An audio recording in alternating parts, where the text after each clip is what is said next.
Bueno, pues bien, la situación es que dentro de todo ese proceso que se dio de lucha, realmente se considera la primera huelga legal del país por las siguientes razones. Primero, porque el sindicato cumplió con todos los procedimientos que establece la ley para hacer que sus derechos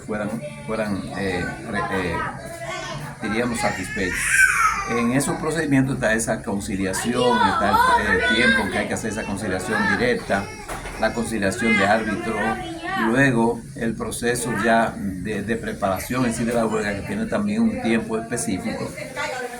Y la connotación de legalidad viene dada porque la Corte evaluó, básicamente una de las explicaciones más concretas es una cláusula que establece cuáles son el campo de aplicación que es la cláusula número 2 de ese pacto colectivo, donde en ese momento el campo de aplicación estaba dado solamente por los trabajadores sindicalizados, o sea, los obreros.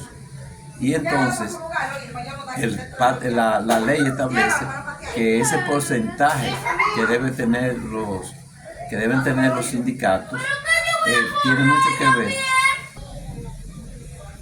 Bueno, seguimos entonces. Pues bien, la huelga entonces se considera legal porque el sindicato estuvo atento a cumplir con todos los procedimientos. Y cumplió con todos los procedimientos que la ley establecía en cuanto a plazos, en cuanto al tiempo de hacer las reclamaciones, porque todo tienen plazo.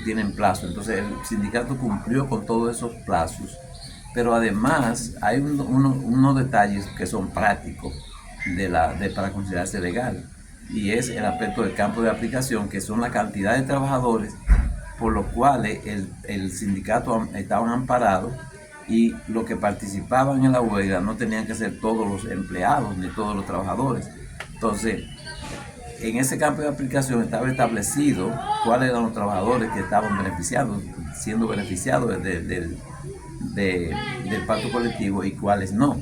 Y entonces en base a eso fue que la Corte tomó una decisión de considerarla legal, porque el campo de aplicación entonces le dio a ello el sentido real de por qué no se cumplió con todos los procedimientos. ¿Qué se logró entonces? En esa huelga, que fue el primer laudo arbitral que existió entre la empresa y el sindicato, que tuvo un plazo de 2 años, los logros, diríamos, fueron prácticamente políticos, o sea, en el sentido de que la empresa tuvo que reconocer al sindicato y dejar que los trabajadores en completo fueran reintegrados a sus labores. Entonces, en lo económico, ¿qué se logró? En lo económico prácticamente nosotros diríamos, porque el laudo arbitral es una decisión de los árbitros, y en eso estaba López Rodríguez, que dentro del conflicto que se dio, y lo que te expresábamos ahorita, que había sectores empresariales de San Francisco de Macorís que no querían seguir haciendo ver que la CODAL siguiera aumentando los salarios mientras ellos mantenían un salario.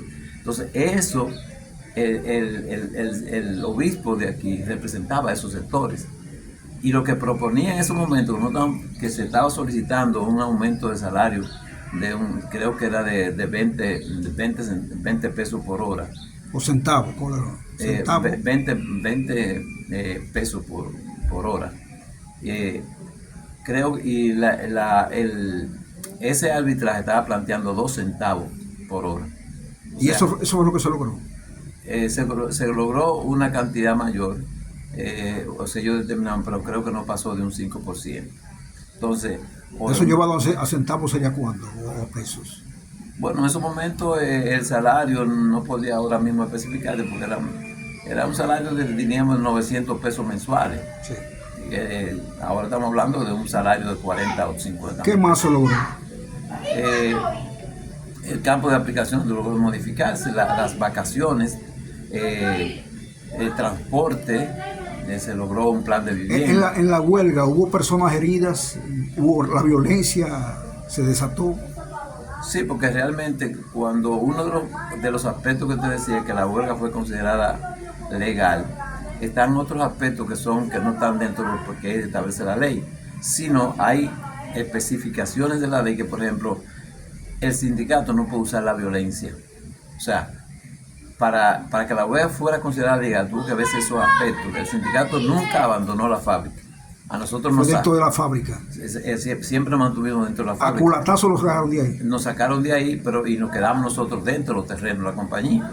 O sea, al frente, que eran también dentro de los terrenos. Los abogados en ese tiempo era que Lupo Hernández Rueda y Rafael Albuquerque.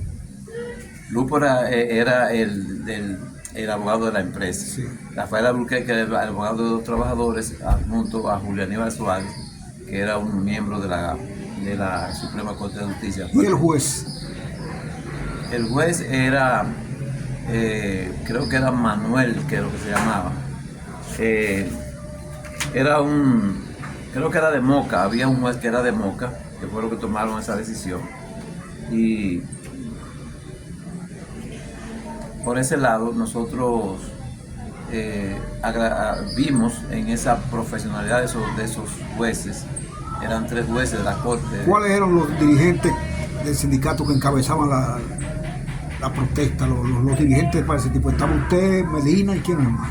Realmente yo era un dirigente, o sea, era un miembro de la base en ese momento, porque yo había ingresado a la empresa en el 1979 y la huelga fue en 1980. Todavía no tenía función de dirección, sino tenía... Pero Medina era entonces... Miguel Medina era el secretario general del sindicato, estaba Luis Núñez, estaba Francisco, que también no era dirigente, pero también participó, era miembro activo también de la base.